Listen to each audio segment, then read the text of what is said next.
Hi everyone, I'm Russ. Mark. And this is a spirited endeavor. Priming the Pump edition. Absolutely. So we're going back to Jura. Yes, we are. This will be a three-peat. Jura-palooza. Jura-palooza tonight.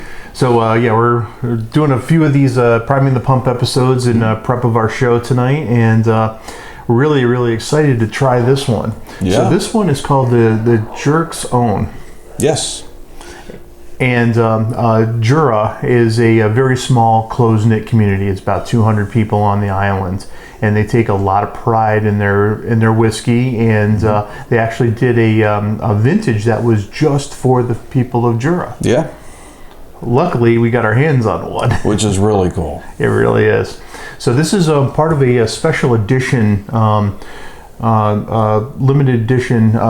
Selection that they put out. So this one is the Jerk's Own, and this is a very full-bodied whiskey. They had this. Hang on, let me look at this. The Prophecy was part of this, which is a heavily peated selection of theirs. The Origin, which was light and delicate. And then the Superstition, which is a lightly peated selection, and unfortunately, those are hard to find these days. Yes, they are. But we were able to get our hands on one of these, and I was really excited about it. Me too, because we've had a couple of Juras in the past, and it's nice to kind of see what carries over from one to the other, and what they bring to the table that's a little different, perhaps. For sure. Now, this one's been aged for 16 years. It has an age statement, and it's. We think it's chill filtered. We're not quite sure on that. It's a little thin in the glass when we were pouring it out. There's nothing on the box or the bottle that would indicate that it is not chill filtered, so I think it's safer to assume that it is.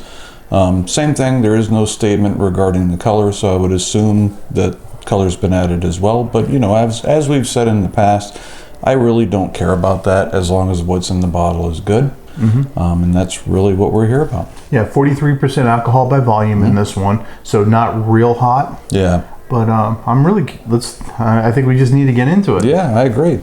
Okay. So my understanding, this was aged in ex-bourbon casks. Yes. For 16 years. Yeah. All right, so it has a little bit more going on than the 10. Agreed. The 10 was very light on the nose and very vanilla. Strong toffee. Yep. Yeah, it was like a vanilla cookie. Yes, agreed. And this, on the other hand, I'm getting more of that barrel influence than I am anything else, really. Yeah, I really am too.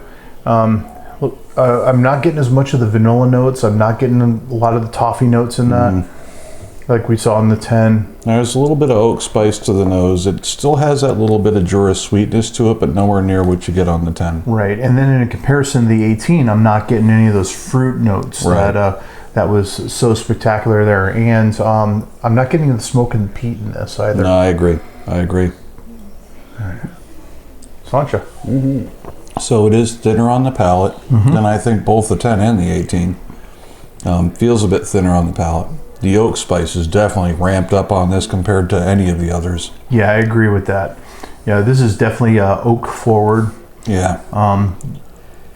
Matter of fact, on the exhale, that's primarily what I'm getting, is that just a hint of that thin vanilla that you get with oak. Yeah, it's very a lot of tannins in that too. Yeah, absolutely. So it's got a little bitter quality to it. Yep. I'm picking up something that reminds me a little bit of espresso in this. So yeah, you're absolutely right. Yeah, but like the bitter note of espresso. There's like a dark bitterness to it. Yeah, I catch just a hint of it. Yeah.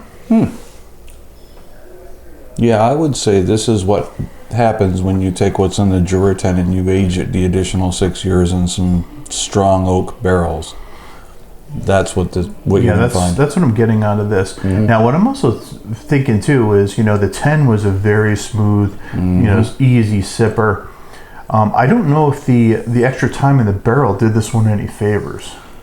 I would have to agree. I like some of what it brought. I like the little extra flavor from the oak, but I really find myself missing what was present in the 10, which was that really strong toffee note.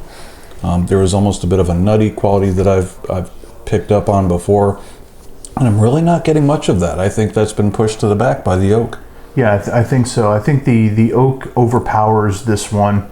Agreed. And I'm not picking up the notes that I found really pleasant in the 10-year, and certainly doesn't have the character or the fruit forward aspects of like we found in the 18. I agree. It's somewhere. It's kind of its own thing. I think so. It really is. I think so. Is it justified? I think so. I think it offers a nice counterpoint. Again, it just shows, hey, we take this out of the still. This is what it's like at 10. This is what it's like at 16. It's an interesting progression. Is it something that I would seek out? Once. Would I go back and buy another bottle? Probably not. But I think it's a really nice counterpoint to the other Jura offerings. Yeah, the other Jura offerings certainly had that sweetness to this one. Yeah. I think this one does not have that. Yeah. I'm not getting inherent sweetness in this. I'm getting the spicy aspect of it. Certainly. It is full-bodied, in that regard. Yeah, absolutely. No, if you like oak spice, then you're going to like this one. And there is a little sweetness to it, but nothing like what you get out of the Jura 10 or the good. 18. Yeah, very good. Yeah, absolutely. So, I mean, what would you rate this? I'm gonna go with a 2.5 on this one, and I'm going there out of personal preference. Again, I see there being a need for this one. I appreciate that they did this one, and again, it offers a really nice counterpoint to their other products, but it's not really up my alley. It's not really my thing, so I'm gonna stick with the 2.5. All right, I'm gonna go 2. I was toying with 1.5. This one does not hit me the right way. Yeah. I love the 10. I adore the 18, and this one I don't think it was justified in its existence. I like that the Jura puts out, they try new things. They put out, limited editions. They're experimental, and I adore that about them. Absolutely. I just don't think this one hit me right. Yeah, and that's exactly where I am with it. Like I said, I miss a lot of what the other ones had to offer. I think they strayed a little bit too much from my personal taste, but hey, it may be somebody else's cup of tea, Right. But you know what? Let's I got a few druthers left in the 10. Let's see what that. Now that we've tasted this one and the spice aspect of it, maybe it's going to help us unlock something. Oh, and it really ramps really up does. everything that you like about the 10. It really does. I mean, that elevates the game of the 10. It really does, and that's where I think this comes in. It just gives you perspective. Yeah. Yeah.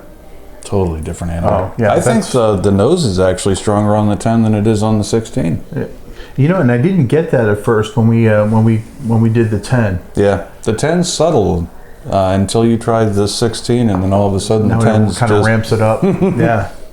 So interesting. That's kind of interesting too. Yeah, it is. Yeah. Now, I'm glad we've done this. Again, I wouldn't put it up towards the top of my list by any stretch, but if you like barrel spice, specifically oak, I think this might be up your alley. All right, guys. Well, we appreciate you coming out and hanging out with us. Yeah, and thanks for joining us. Catch you on the next one. Absolutely. All right. Good night.